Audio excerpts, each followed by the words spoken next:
Hanya saya membayangkan apa yang saya omongkan ini akan memunculkan resistensi yang besar dari pihak kepolisian. Bahkan orang pensiunan pun belum tentu mau terima yang seperti ini karena akan mengubah secara radikal wajah polisi. Apakah ketiga fungsi itu harus di tangan satu institusi dari Sabang sampai Merauke dengan struktur dari pusat tersentralisasi sampai daerah? Seperti sekarang ini ya? Seperti sekarang ini, di mana kuasa seorang Kapolri itu jauh lebih powerful dibandingkan kuasa siapapun, bahkan seorang presiden sekalipun.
Pak Ugro di situ dulu ya sampai ya. Sekarang Bung Refli dulu.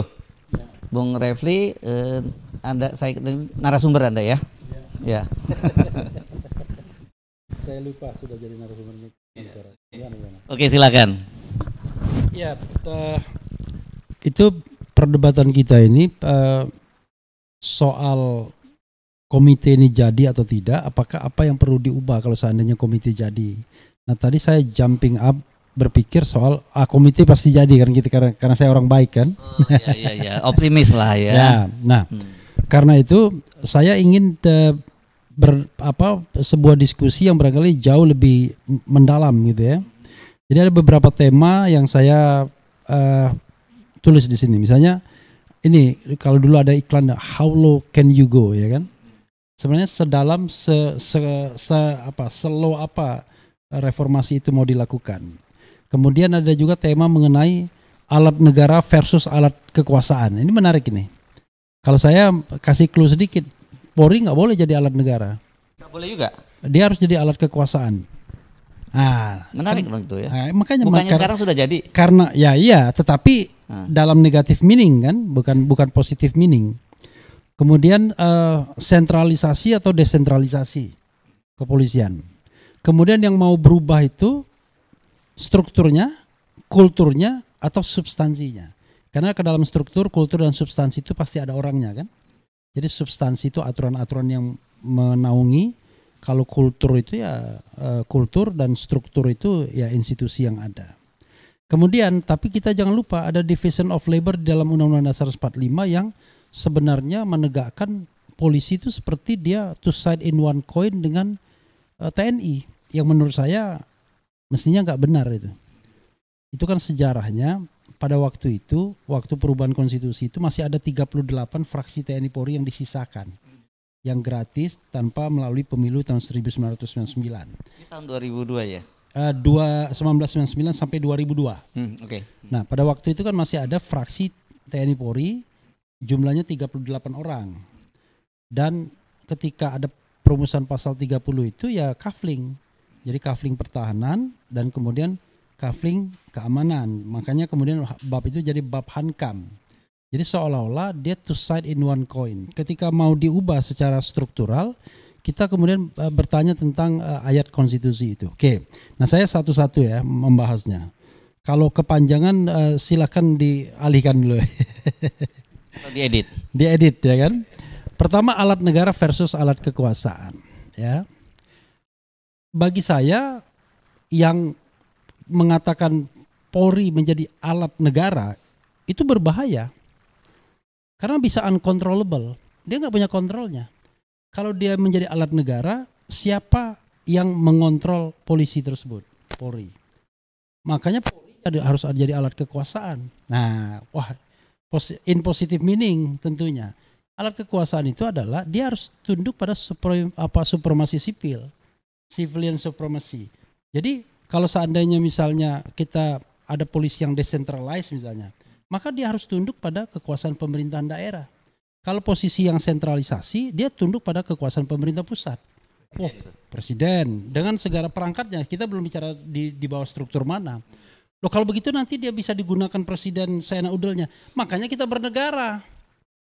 Dalam bernegara itu kita bicara mengenai pembagian kekuasaan, bicara tentang fungsi kontrol, bicara tentang check and balances, bicara tentang bagaimana mengawasi institusi-institusi yang ada.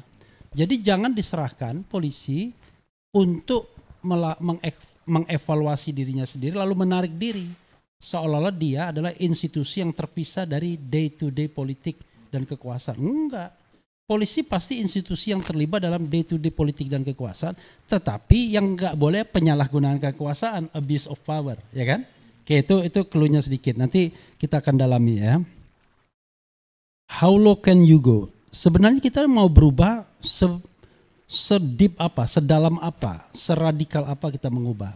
Kita tahu fungsi polisi itu kan ada 3 kalau dalam undang-undang. Fungsi perlindungan, pelayanan dan pengayoman masyarakat itu satu klaster. Kemudian fungsi Kamtibmas, keamanan dan ketertiban masyarakat, klaster yang lain. Nah, fungsi ketiga adalah fungsi law enforcement, penegakan hukum. Pertanyaannya adalah apakah ketiga fungsi itu harus di tangan satu institusi dari Sabang sampai Merauke dengan struktur dari pusat tersentralisasi sampai daerah. Seperti sekarang ini ya. Seperti sekarang ini. Di mana kuasa seorang Kapolri itu jauh lebih powerful dibandingkan kuasa siapapun. Bahkan seorang presiden sekalipun. Is it? Kalau presiden memerintahkan apa-apa nggak bisa ke bawah, belum tentu dia bisa ke bawah langsung kalau tidak didorong, di-enforce oleh macam-macam. Tapi kalau seorang Kapolri langsung infrastrukturnya sampai bawah. Infrastrukturnya sampai bawah, sampai polsek, ya kan? Nah ini jadi menarik kalau kita bicara mengenai hal seperti ini. Kalau kita mau pisah, maka sebenarnya kan ada beberapa karakter yang berbeda. Perlindungan, pelayanan dan pengayoman masyarakat itu karakternya beda sekali dengan yang namanya law enforcement. Kalau perlindungan, pengayoman masyarakat, ya kita nggak butuh polisi yang canggih-canggih amat, tapi polisi yang bersahabat, ya kan? Kayak policing, community policing gitu.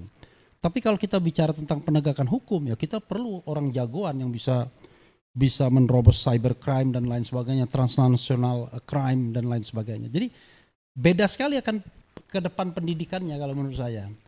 Kalau dia Kamtibmas juga berbeda, berarti penanganan huru-hara dan lain sebagainya. Nah, sekarang kan dalam satu institusi dengan piramida yang ini. Jadi polisi yang nganter nenek-nenek membujuk orang turun dari pohon itu punya potensi untuk jadi Kapolri semua. Setiap bait teori kan, siapa tahu itu tamatan Akpol juga yang bujuk nenek-nenek. Tapi itu sekarang diambil alih oleh Damkar udah. Ya. Nah, karena itu menurut saya ke depan kalau kita mau polisi ini dipecah-pecah fungsinya, bukan dipecah polisinya ya, tapi dipisahkan fungsinya, ya kita harus lihat.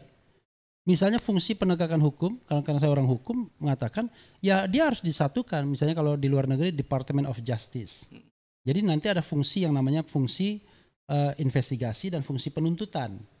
Kita kan kalau bicara institusi yang punya fungsi investigasi dan penuntutan ada polisi, ada jaksa, ada KPK kan. Nah itu bisa dijadikan satu. Tergantung nanti kita lihat soal klaster pemberantasan korupsinya. Itu yang bisa didiskusikan juga. Saya baru awal-awal, nanti biar diperdalam. Lalu sentralisasi dan desentralisasi. Apakah kalau sekarang kan semua polisi adalah polisi pusat. Tidak ada yang namanya polisi lokal. Kalau kita kaitkan dengan mandat demokrasi, itu akan kesulitan pemerintahan daerah. Karena salah satu mandat pemilu pemerintahan daerah itu adalah menjaga keamanan dan ketertiban masyarakat. Memberikan rasa aman, kesejahteraan masyarakat. Kan nggak mungkin dia cuma mengatakan saya akan provide ekonomi tapi keamanan ketertibannya nggak dijamin, ya kan? Tapi kalau tentara beda kan, pertahanan, fungsi teritorial. Nah sekarang pertanyaannya adalah nggak mungkin mandat itu dilaksanakan oleh pemerintahan daerah karena fungsi kepolisian Kamtibmasnya dipegang oleh Kapolri, ya kan? Jadi whenever dia clash dengan Kapolres mati dia, atau dengan Kapolda mati dia. Karena Kapolda bisa membuat membuat wilayah itu jadi tidak aman dalam tanda kutip dan kemudian memberikan delegitimasi terhadap pemerintahan lokal yang dipilih secara demokratis. Nah, karena itu to some extent kan harusnya yang namanya kepala daerah dia harus juga punya alat-alat untuk memelihara keamanan dan ketertiban masyarakat. Karena itu yang dibutuhkan oleh masyarakat sebagai sebuah mandat demokrasi itu. Karena itu ya polisi harusnya ada yang di bawah pemerintahan lokal. Tidak semua centralized. Nah, karena itu nanti kaitannya adalah dengan fungsinya. Ini kayak kalau di Amerika ada FBI yang itu. Wah iya, di Amerika ini ada saya di Notre Dame polisi University, lokal dan kemudian ada sheriff yang tidak hanya community. lokal, di Notre Dame University ada polisi sendiri, dia hire polisi sendiri. Bisa juga nangkep maling dan lain sebagainya. Nah, tapi itu kan nanti orang akan mengatakan, wah itu kan karena dia negara yang federal. It's okay to some extent, tapi jangan lupa otonomi daerah kita itu lebih federal dari negara federal. Ya kan, kita negara kesatuan yang desainnya federalis itu sesungguhnya. Nah, kemudian yang mau berubah struktur, kultur atau substansi, saya kira tiga-tiganya akhirnya. Orang mengatakan misalnya secara struktur apakah polisi itu harus di bawah presiden atau tidak. Itu akan terjawab dengan sendirinya, bukan soal di bawah presiden atau tidak. Akan terjawab ketika kita melakukan reformasi kelembagaan, mereformasi fungsi, mereformasi pusat kepolisian ini apakah pusat saja atau decentralized misalnya. Di situ nanti akan ada kebutuhan-kebutuhan bahwa dia harus di bawah institusi apa.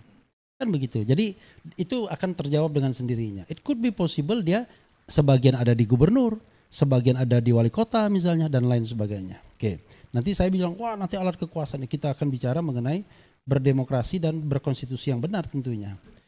Nah, kemudian terakhir Division of Labor di Undang-Undang Dasar 45 ya, yang seolah-olah membuat polisi ini sama sisinya dengan TNI.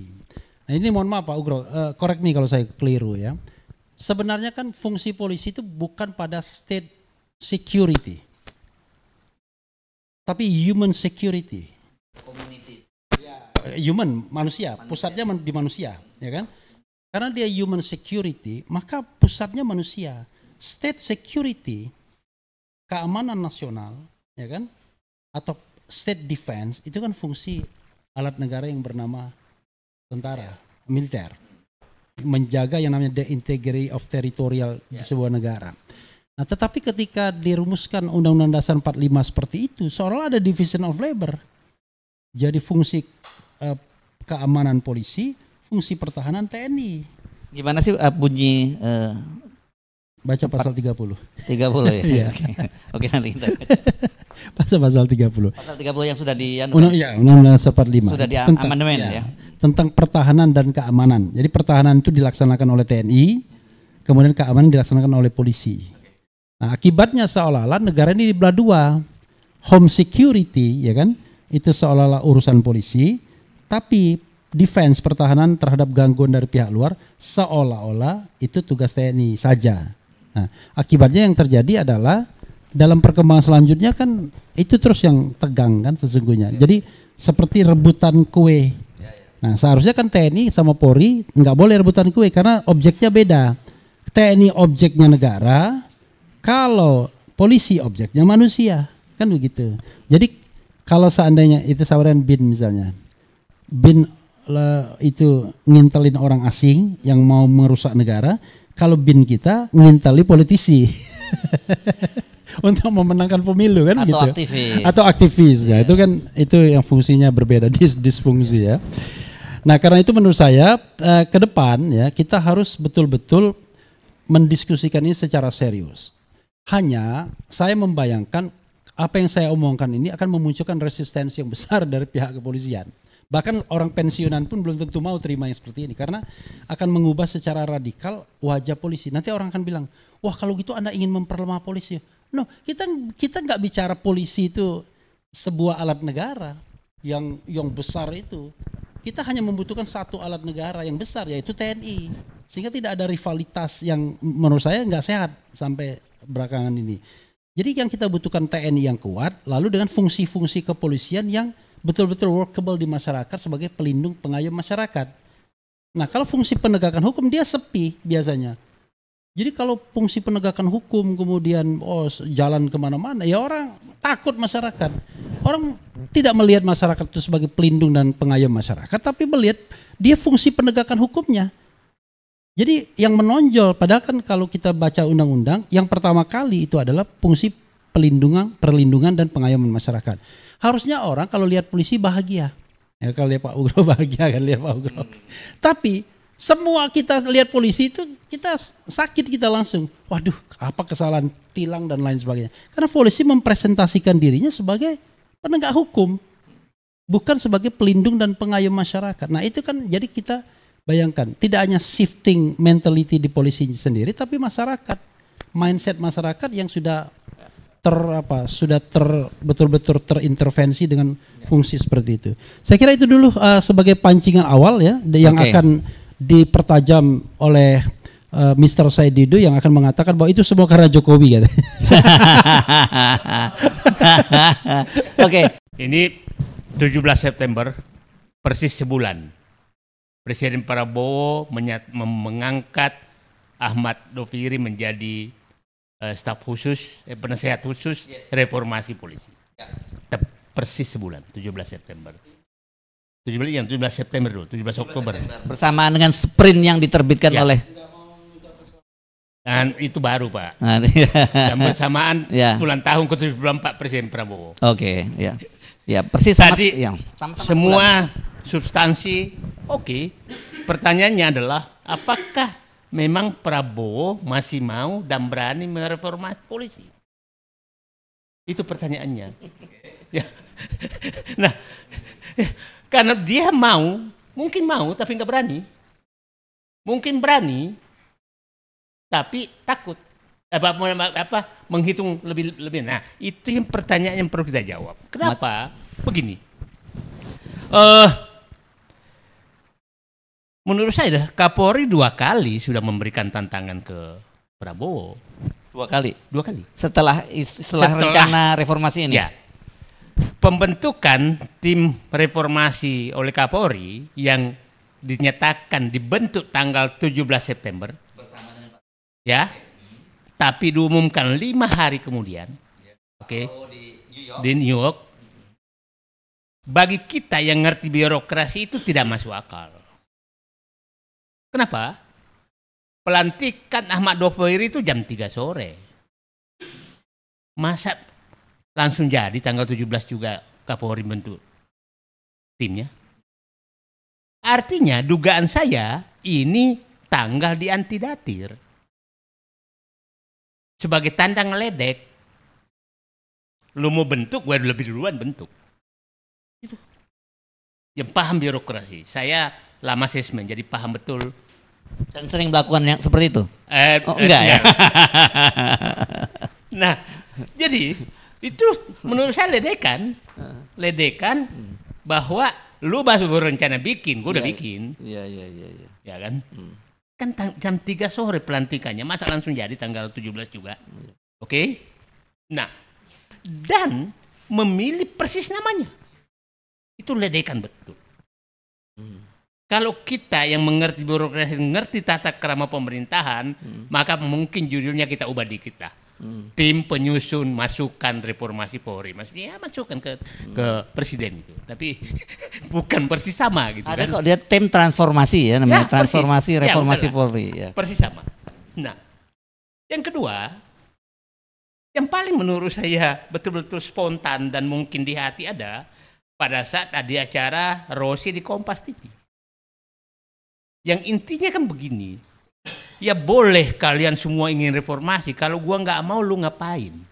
Mau apa? Kalau itu diringkas kata-kata itu. Polri hanya boleh direformasi kalau kami mau. Kan kira-kira begitu. Nah, ini kan. Nah, setelah itu Presiden Prabowo diam 1000 bahasa. Yang selalu memberikan harapan adalah Mensesnek. Sudah siap gitu kan. Tinggal diumumkan, ya kan. Nah, tapi sampai sebulan persis hari ini itu tidak terbentuk. Jadi, pertanyaan saya adalah kalau dia mau tapi belum berani, apa yang akan terjadi? Oke? Artinya, nah ada yang ketiga tadi. Nggak, yang pertama dulu. Nah. Ternyata nggak jadi dulu dong. Itu Nah, apa kalau itu? nggak jadi, kalau nggak jadi maka ya udahlah terjadi NKRI, Negara Kepolisian Republik Indonesia. Ya, udah lupakan semua yang lain. Oke? Nah, Kalau mau tapi ternyata nggak berani. nah kalau mau tapi tidak berani, maka kita perlu memberikan keberanian. Nah, Pak Prabowo 3 hari lagi masuk 1 tahun. Nanti dulu. Pak Prabowo itu Jenderal Kopassus. Ngapain Anda sipil memberikan keberanian kepada orang Jenderal Kopassus? Bukan, karena ini bukan perang, ini bukan perang Kopassus nih. Oh, bukan ya. Ini orang uji nyali. Oh iya, oke. Nah, di sinilah uji nyali diuji. Oke. Kalau mungkin tembak-tembakan, mungkin beliau jago. Nah, sehingga mungkin juga karena Pak Prabowo sudah lama sekali di politik, maka udah takut juga dari Parcok. Gitu. Nah, jadi ketakutan dia tuh muncul bukan sebagai jenderal tentara, tapi sebagai politisi yang takut ke Parcok. Kalau sesama partai politik jelas Parcok jauh lebih terstruktur, lebih sistematis, lebih terorganisir gitu ya. Terorganisir gitu. Iya, Nah, dan kekuatan sampai level desa ya. dan mungkin Pak Prabowo tahu persis kekuatan Parcok itu. Sehingga ketakutan Pak Prabowo bukan sebagai takut sebagai presiden, bukan sebagai takut sebagai jenderal Kopassus, tapi saat takut sebagai ketua partai politik dari Parcok. Nah, Ini namanya manusia merdeka, jadi dia merdeka ngomong aja apa aja. enggak, kita baca gejala. Oke. Kalau gejala, Iya. gejalanya seperti itu. Ya, oke. Nah, apakah terjadi sesuatu sampai 20 Oktober? Hari Selasa, 1 tahun ya. persis 1 tahun. Ya mudah-mudahan terjadi sesuatu dan itu dilakukan oleh Pak Prabowo. Kan begini saya bilang. Kami Koalisi Aksi Menyelamatkan Indonesia di Jogja kan sudah menyatakan bahwa memberikan waktu kepada Presiden Prabowo sampai 20 Oktober dia harus menjadi, tuntunannya kan ada berapa? 1, berantas korupsi, 2, wujudkan pemerintahan bersih, 3 adalah kembalikan aset negara, 4 adalah yang terakhir adalah reformasi penegak hukum dan polisi. Nah, yang belum jalan sama sekali malah maju mundur, poco-poco. Nah, ini poco-poco sebenarnya. Nah, poco-poco ini adalah reformasi polisi. Nah, jadi Pak sebenarnya tanggal 17 September itu sebenarnya Pak Prabowo keluar dengan saya akan reformasi polisi. Langsung Trunojoyo kami hanya bisa mereformasi kalau kami mau. Dan kami sudah membentuk. Mau apa kalian? Nah, kira-kira bahasanya kan begitu gitu kan. Nah, Pak Ugresiono kan di dalam itu menurut saya tuh etikanya sudah jauh sekali dari etika sebagai alat negara. Dan mungkin juga Kapolri ini lupa bahwa polisi itu lembaga negara, bukan lembaga milik polisi. Lembaga negara tuh apa maunya rakyat, apa maunya orang yang mendapatkan mandat dari rakyat. Tumben ngomongnya bukan lembaga Solo, dari punya Solo gitu biasanya ya. Enggak, nah itu nanti belok ke sana. Oke. Nah, kita lihatlah. Nah, saya mau kaitkan itu. Siapa tahu sebenarnya itu juga hasil menghadapnya Jokowi tanggal 4 Oktober. Oh gitu ya? Ya, bahwa jangan coba-coba sentuh polisi. Nah, itu ada indikasi dari pernyataan Luhut Binsar Panjaitan. Di mana Bang? Yang menyatakan bahwa jangan sentuh Kapolri. Nah, yang itu sampai sekarang saya belum ketemu itu. Di mana ngomongnya? Itu beredar di mana-mana bahwa itu ada pernyataan itu. Iya. Dan kita tahu kan, ini kan geng Solo betul. Ya. Jadi siapa tahu sebenarnya Pak Prabowo ini memang ya masih takut dengan geng Solo sehingga membentuk reformasi polisi aja nggak berani gitu.